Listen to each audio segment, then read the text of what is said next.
हाँ तो प्यारा कप्तान, आज के इस वीडियो में अपन बात करने वाले भैया प्रत्यय के बारे में। तो 8वीं से लेकर आईएएस तक कोई सी भी एग्जाम में आप अगर बैठो और प्रत्यय का अगर क्वेश्चन आए तो गलत नहीं होगा, बस कंडीशन एक है कि यहाँ निगाह पड़नी पड़ेगी। तो प्रत्यय की एक परिभाषा जो किसी भी एग्जाम में कोई भी गलत कर दे अगर तो गला घोड़ देना। वो क्या है? जो शब्दांश शब्दों के अंत में, जो शब्दांश शब्दों के अंत में मतलब बाद में, ठीक है, जुड़कर उनके अर्थ में विशेषता या परिवर्तन ला देते हैं, वो क्या कहलाते हैं? वो प्रत्यय कहलाते हैं। बस ये एक परिभाषा है, किसी भी एग्जाम में कोई भी पूछे, कभी भी पूछे, लिख के जाना, कोई गलत नहीं कर सकता। कर दे तो गला घोड़ देना, कोई मतलब नहीं फिर उसके जीने से, ठीक है। प्रत्यय का अर्थ क्या है? पीछे चलना। प्रत्यय का अर्थ पीछे चलना, मतलब प्रत्यय जो लगता है हमेशा पीछे लगता है। कैसे बताऊंगा, सुनो इधर मेरी बात। ये उदाहरण है, ठीक है। जैसे लिखा दया।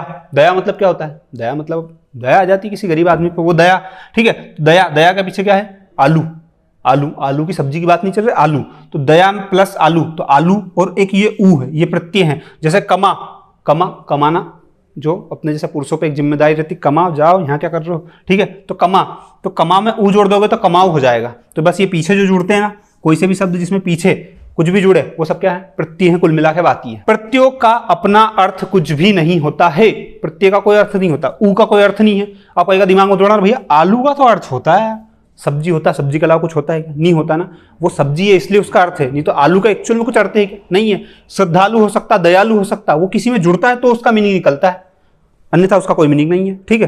तो मीनिंग निकालने की चेष्टा बिल्कुल मत करो बालक। इधर आओ। इनका उपयोग स्वतंत्र रूप से नहीं होता है। जैसे ऊ है, आप कहीं मत कहना ऊ का उपयोग तो होता है, भाई भाई, हाँ कहीं यूं मत कहना कि ऊ का उपयोग तो होता है। आज से लेके ज्ञा तक जब अनाराम लिखोगे तो ऊ का उपयोग तो होता है, कनपटे साठ कर दूंगा मैं, इसी उल्टी हरकतें करोगे तो, ठीक है। और बाकी ये चीजें हैं तो ये मैंने कोर्स के अंदर पढ़ा रखे। कोई भी व्यक्ति पढ़ना चाहे ये सारी चीजें तो कोर्स खरीद सकता है। एप्लीकेशन सीनू सिंह के नाम से, उस पर डाउनलोड करो, बाकायदा हिंदी का कोर्स खरीदो, खूब शांति से पढ़ो।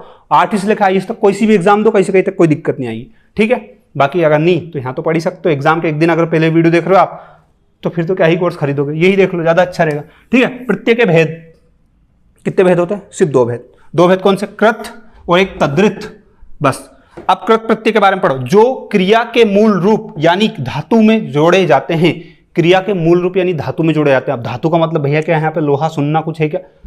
कुछ भी नहीं। धातु का मतलब क्रिया। क्रिया में उठना, बैठना, जागना, भागना, दौड़ना, आना जाना, गाना बजाना, नहाना, सारी जितनी भी क्रिया हैं, क्रिया इंग्लिश में नहीं पड़ी क्या? वर्ब, वही जो मनुष्य द्वारा की जाने वाली गतिविधियों को ही क्रिया बोलते हैं। तो जितने भी ऐसे शब्द हैं, क्रिया जिनके आगे कुछ लगता है, आगे जो लगता है वो प्रत्यय होता है, तो क्रिया के आगे लगने वाला प्रत्यय, ठीक है, वो क्या कहलाते हैं? कृत प्रत्यय।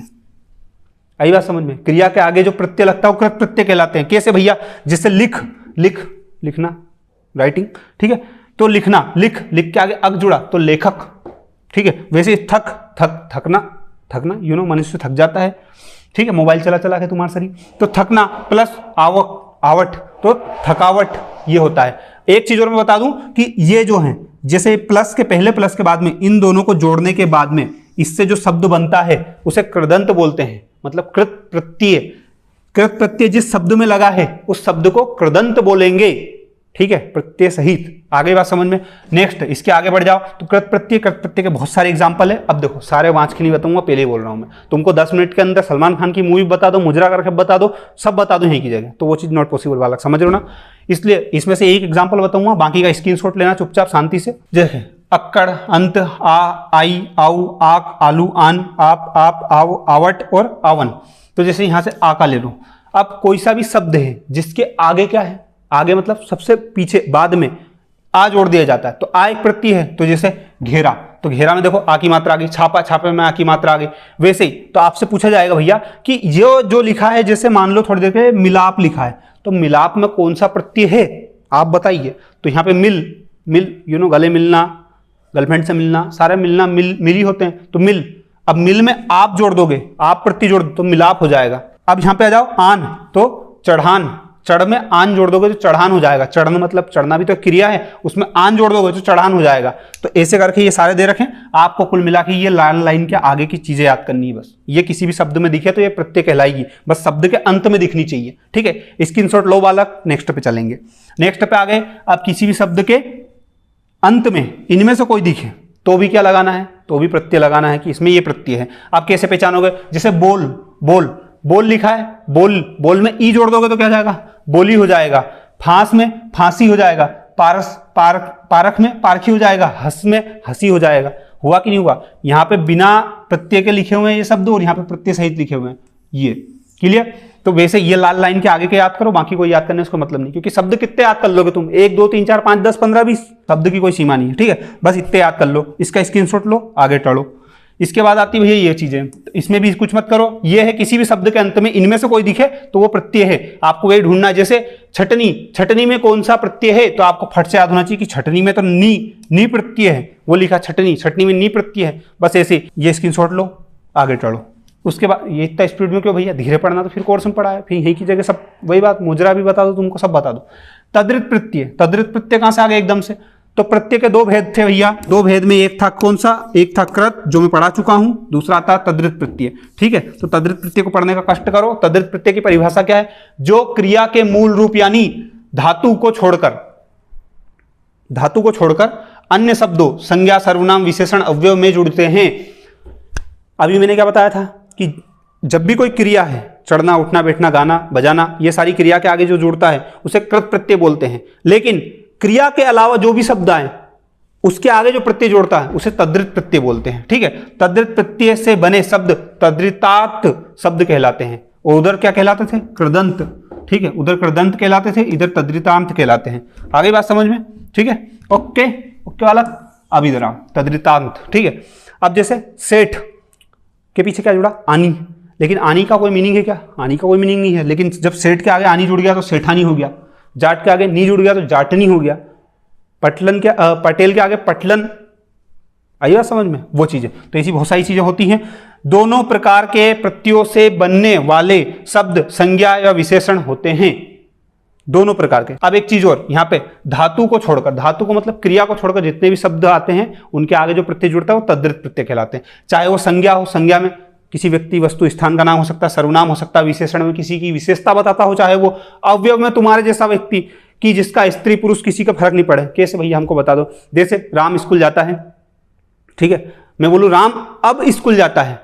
ठीक है, अब मैं बोल रहा हूँ रमा अब स्कूल जाती है, तो यहाँ पे जाता है राम के उसमें था और जाती है रमा के इसमें। लेकिन मैंने बोला राम अब, रमा अब, तो अब जो शब्द है वो तो चाहे स्त्रीलिंग हो, पुल्लिंग हो, कुछ भी हो, अब तो अभी रहता है, तो बस वो अपने जैसा ढीठ होता है, वो कभी नहीं बदलता है। ठीक है, जैसे अपने घर वाले कितनी बार बोलते हैं मोबाइल नहीं चलाना बेटा, भले गला घोड़ दे वो, लेकिन मोबाइल नहीं छोड़ेंगे, तो वो अपने जैसा है। तो अपन जो भी सब है ना, सब अवयव है, अपन ढीठ जो है वैसा ही रहेंगे, भले कुछ भी हो जाए, चाहे संज्ञा सर्वनाम कुछ भी हो जाए, कि हम तो वैसे रहेंगे, हमारे पे कोई का फर्क नहीं पड़ना, बिल्कुल, स्त्री ना पुरुष का। तो जैसे अब, जब, यदि, ये जो शब्द हैं ये सब क्या है? अवयव शब्द हैं। ठीक है, अब आगे में ये है भैया कि अभी जो प्रत्यय पढ़ा गया अपन ने, तद्रित प्रत्यय, तो तद्रित प्रत्यय के कौन कौन से उदाहरण है? तो इधर आ जाओ, आ, आई, आई, आऊ, आंख, आका, आटा, आनी, आनी, आयत, आर, आरा, आरी, ये सब क्या है? तद्रित प्रत्यय के। तो ये जो है यहां से लेके इधर के ये पूरे शब्द याद करना, बस किसी भी शब्द के अंत में आपको ये दिखे तो फट से दौड़ के क्या लगाना है? प्रत्यय, और कौन सा? तद्रित प्रत्यय। आई बात समझ में? जैसे एक का एग्जांपल देख लेते हैं, सारे बांस के नहीं बता सकता, स्क्रीनशॉट ले लो, ये खड़ा हूं साइड में बिना हिले डुले। ठीक है, ये लिखा है जैसे थोड़ी देर के लिए आई, तो यहाँ पे लिखा अच्छा, अच्छा, तो अच्छा में आप आई जोड़ दो तो अच्छा ही हो जाएगा। खट्टा में खटाई, मीठा में मिठाई। इसके बाद नेक्स्ट पे बढ़ते हैं। नेक्स्ट में भैया क्या है? यहाँ पे आ जाओ अपन, यहाँ पे लिखा कि झगड़ालू। ठीक है, तो यहाँ पे लिखा आलू, तो झगड़ा में आलू जुड़ सकता है, झगड़ालू, श्रद्धालु, दयालु। ठीक है, ये मैंने बताए थे। जैसे लज्जा तो लज्जालू। ठीक है, ये इधर के पूरे शब्द याद कर लो, आगे वाले, बस ये आगे के शब्द याद करना, कुछ भी नहीं करना, इतने भी नहीं कर सकते तो कोई मतलब नहीं जीने का और ना मरने का, मरना मत, कोई मतलब नहीं, मेरे माथे आओगे। इला, औआ, उआ, ऊ, ए, एरा, एरा, एरी। भैया यार ये ऐसे क्यों पढ़ के बता रहे हो? बेटा पढ़ के बताऊंगा, 2 घंटे का वीडियो बनेगा बराबर अगर सारे पढ़ के बताए तो, लेकिन तुमको एक सेंस बता रहा हूँ। देखो आओ इधर, निगाहों को यहाँ पढ़ो। ये लिखा क्या? ये लिखा मछुआ, मछुआ। अब मैं आपसे बोलूं इसमें कौन सा प्रत्यय है तो आप फट से तो बता दोगे, इसमें कौन सा प्रत्यय है? उआ प्रत्यय है। कैसे? छोटा ऊ की मात्रा लगी, आ लगा हुआ है। ऐसे आ जाओ, यहाँ पे आप जाओ, जैसे थोड़ी देर के लिए ये लिखा धीरे, धीरे में कौन सा प्रत्यय है? मैं आपसे बोलूं तो आप धीरे को कितना तोड़ सकते हो? तो धीर, धीर, ए प्रत्यय है ये। तो बस ये आपको याद करना और कुछ नहीं, आगे वाली लाइन, इसके अलावा कुछ भी याद नहीं करना। और ये भी नहीं कर पाओ तो मैं क्या, कोई मास्टर कुछ नहीं कर सकता, मैं क्या भगवान कुछ नहीं कर सकता, फिर तो ये तो रटना पड़ेगा ना। एला, एलू, एत, एला, एल, ओट, ओला, ओटा, ओटी, ओड़ा, ओता, का, काकी है तुम्हारी, ये चीजें हैं भैया। तो कुल मिला के इतना टेंशन मत लो। ये जो आगे की लाइन बता रहा हूँ ना, हर पेज पे मैं 4-5 पेज बताया मुश्किल से, ये सबके आगे की लाइन याद करनी बस तुमको, और कुछ भी नहीं करना है। कोई सा भी शब्द दिखे जिसमें ये आगे वाले शब्द अंत में दिखे, जैसे थोड़ी देर के लिए मान लो ये लिखा मुखोटा, ठीक है, मुखोटा, तो ओटा, तो मुख मुख मुख को अलग करके जो बच रहा है वो सब क्या है, मुखोटा का संधि विच्छेद कर दो ना, मुख ओटा, तो मुख के बाद ओटे ही तो बच रहा है, तो ये ओटा। अब संधि करते नहीं याद होगा तो बाकायदा लिखो कहीं पे, यूट्यूब पे हिंदी संधि ट्रिक बाय सीनू सिंह, और प्लेलिस्ट में पूरी हिंदी की ट्रिक आ जाएगी, ठीक है। और नहीं तो इसको कोर्स में डिटेल से पढ़ लेना, 2 ऑप्शन दे दी मैंने, तो तुमको दिखे जो कर लेना। इसके बाद में बताइए आता है टा, डा, डा, डी, पन, पा, वी, लाली और वतंत और ये वंती, ठीक है। अब जैसे पा, एक एक के एग्जाम्पल क्यों बता रहा हूँ भैया, मजा आ रहा है मेरे को परेशान करने में तुमको, अरे पूरे बाँच के नहीं बता सकता ना मैं। पन, तो यहाँ पे देखो अपना, अपना लिखा है, अब ये लिखा पन, तो अपना में जब पन जोड़ूंगा तो क्या हो जाएगा, अपनापन। अब जैसे गंवार में गंवारपन, यहाँ पे छोटा में छुटपन, ठीक है। यहाँ पे पागल में पागलपन, आई बात समझ में, ठीक है। फुर्तीला में फुर्तीलापन, ये सारी चीजें आती हैं। तो ये सारी चीजें जब अंत में जुड़े आगे वाली लाइन, क्लियर। इसके बाद में आती भैया वाल, वाला, स्क्रीनशॉट ले लो बेटा फुर्ती से, वाह और सा, क्लियर। सांस ले लो, पानी पी लो, नेक्स्ट आगे बढ़ जाओ। ये आगे वाली चीजें मैंने सब कोर्स में बता रखी है, तो वो वहीं पे मिल सकती है, कोई दिक्कत नहीं। अब ये तुम्हारा काम हो जाएगा, इतने में तुम आईएएस बन जाओगे, मत टेंशन लो। इस वीडियो को अच्छे से देख लेना, एक कोशिश करना कि आगे के जितने भी शब्द हैं ये सब, ये आगे के मैंने जो बताए हैं बस ये याद कर लेना, इतने में आपका काम हो जाएगा। इससे शॉर्ट ट्रिक तो कोई माइकल लाल बता ही नहीं सकता, क्योंकि बन ही नहीं सकती। मैं क्या अलग से थोड़ा ना आया, भगवान का होता कि मैं बता दूंगा, मेरे से मैं क्या कोई टीचर नहीं बता सकता। इतना तो करना पड़ेगा ये सब चीजें, ठीक है। और ये सब चीजें प्रैक्टिस से आएगी, इनकी प्रैक्टिस कर लेना, काम हो जाएगा, ठीक है। बाकी मिलते हैं अगले वीडियो में। हिंदी की कोई भी ट्रिक देखनी हो तो बाकायदा वहां लिखो संधि trick by Seenu Singh, by Seenu Singh लिख देना या प्ले लिस्ट लिख देना, इतने में तो मैं प्रकट हो जाऊंगा, ठीक है, बस, है ना। चलो धन्यवाद, जय हिंद जय भारत, इतना झिल्ले इसके लिए थैंक यू। बाकी अधिक जानकारी अगर चाहिए आपको तो आप बाकायदा कमेंट कर सकते हैं। और हाँ, एक चीज और कर सकते हैं कि आप को अगर लगे तो आप इसका कोर्स हिंदी का सीनू सिंह एप्लीकेशन डाउनलोड करके भी परचेस कर सकते हैं। लगे तो जबरदस्ती नहीं है कि करना ही पड़ेगा, भगवान ना क्या हो जाए, तुम्हारा दिखे जो करो, कोई दिक्कत नहीं। बाकी बेस्ट ऑफ लक। अगर आज कल में एग्जाम है तुम्हारी तो, क्योंकि बहुत सारी औलाद एग्जाम के एक दिन पहले वीडियो देखती है, ठीक है, तो उनको बेस्ट ऑफ लक।